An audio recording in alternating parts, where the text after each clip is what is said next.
Para saudara dan saudari yang Tuhan cintai, selamat pagi dan selamat bertemu lagi dalam renungan harian dari Paroki Santo Fransiskus Assisi Apio, edisi hari Jumat tanggal 26 April 2024 dalam masa Paskah yang keempat. Mengawali hari yang baru ini, kita hendak mendengar dan merenungkan sabda Tuhan. Marilah sebelum kita mendengar dan merenungkan sabda Tuhan, kita berdoa. Dalam nama Bapa dan Putra dan Roh Kudus. Amin. Allah Bapa, pokok kebebasan dan keselamatan kami, Engkau telah menebus kami dengan darah Putramu. Dengarkanlah permohonan kami, supaya kami memperoleh hidup dalam diri-Mu dan menikmati keselamatan kekal. Bersabdalah ya Tuhan, kami siap mendengarkan. Terpujilah Engkau Bapa, Putra dan Roh Kudus, kini dan sepanjang segala masa. Amin. Para saudara dan saudari yang Tuhan cintai, sabda Tuhan yang hendak kita dengar dan kita renungkan untuk mengawali hari yang baru ini diambil dari Injil Yohanes pasal 14 ayat 1 sampai 6. Tuhan bersamamu. Inilah Injil suci menurut Yohanes.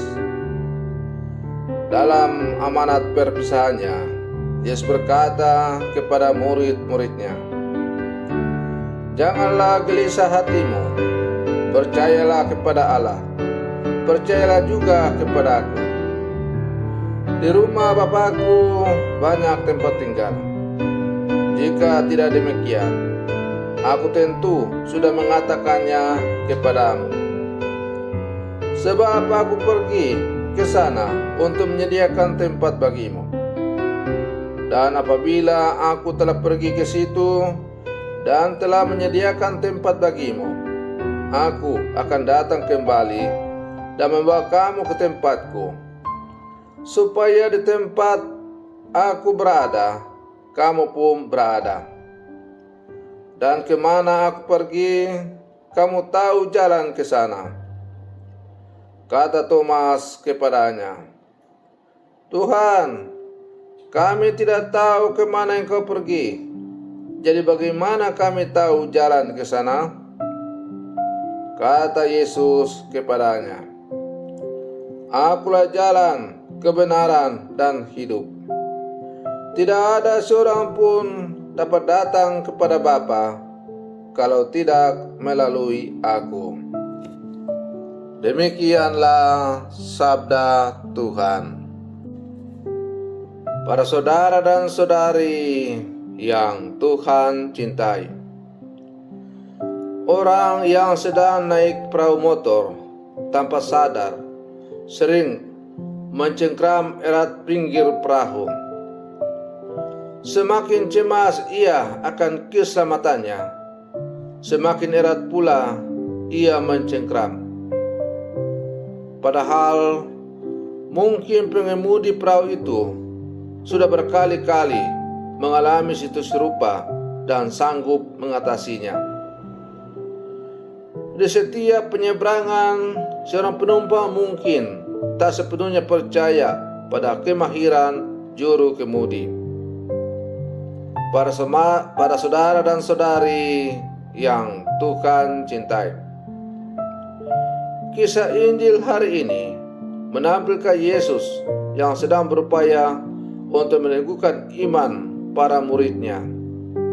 Ia berkata, "Janganlah gelisah hatimu, percayalah kepada Allah, percayalah juga kepada Aku. Di rumah Bapakku banyak tempat tinggal." Kata-kata ini sangat tepat ditujukan kepada mereka yang terlalu cemas dengan hidupnya.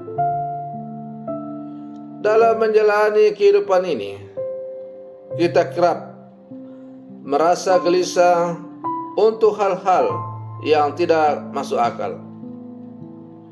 Kita gelisah akan sesuatu yang sebetulnya tidak mendasar. Kita gelisah akan harta duniawi yang tak mencukupi, meskipun pada akhirnya semuanya itu akan lenyap. Kita gelisah akan kekuasaan dan jabatan, sehingga berupaya untuk melanggengkannya dengan cara apapun, seperti yang sekarang banyak kita saksikan dengan kasat mata, dipertontonkan dengan jelas kepada kita. Bagaimana para penguasa berusaha mempertahankan status quo dengan segala macam cara, termasuk memanipulasi peraturan-peraturan atau perundang-undangan supaya bisa tetap berkuasa. Padahal seharusnya kegelisahan kita yang paling utama adalah pencarian dan kesempurnaan hidup. Kita mungkin tidak teramat percaya pada penyelenggaraan dan kasih ilahi. Para saudara dan saudari yang Tuhan cintai, dalam khotbahnya di Antioquia, Paulus menyampaikan kenyataan tentang Yesus Kristus yang telah dihukum secara tidak adil dan dibunuh, tetapi dibangkitkan oleh Allah sebagai penggenapan janji. Kebangkitan Yesus adalah jaminan bagi semua orang yang beriman kepadanya.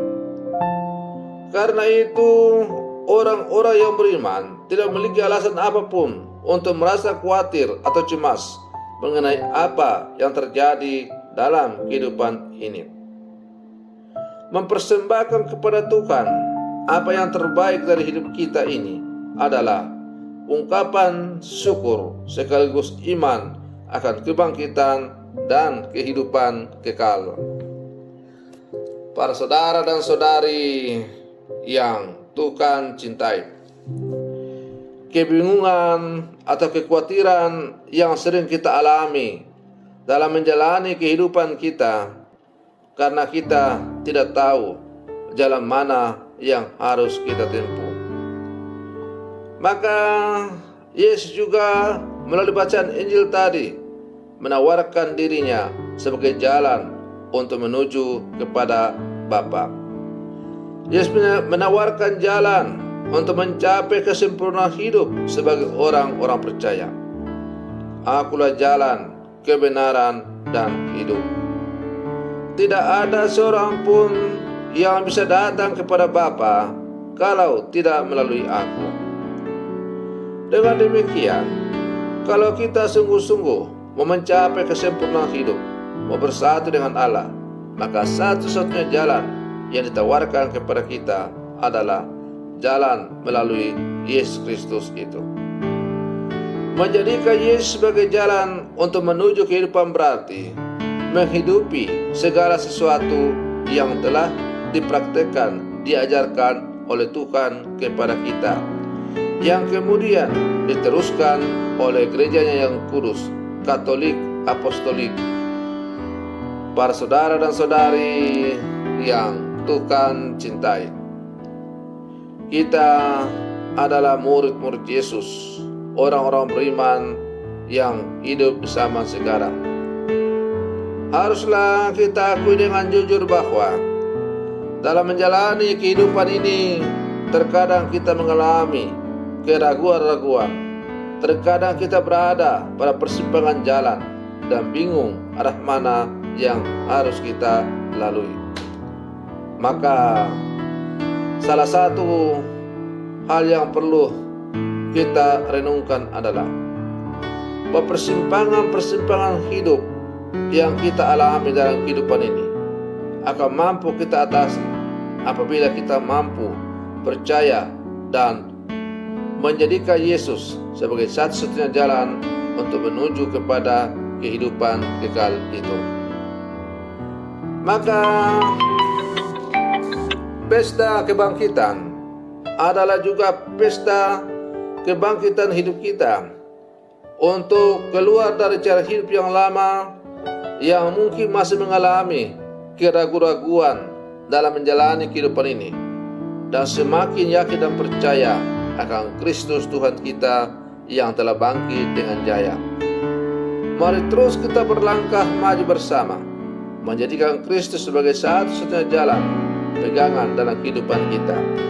Sebab pada akhirnya perjalanan kita akan mencapai puncaknya dengan bersatu dengan Allah di dalam Yesus Kristus itu. Semoga perlindungan saya untuk mengawali hari yang baru ini semakin menghantar kita menjadi murid-murid Yesus yang sejati. Selamat pagi, Tuhan Yesus memberkati.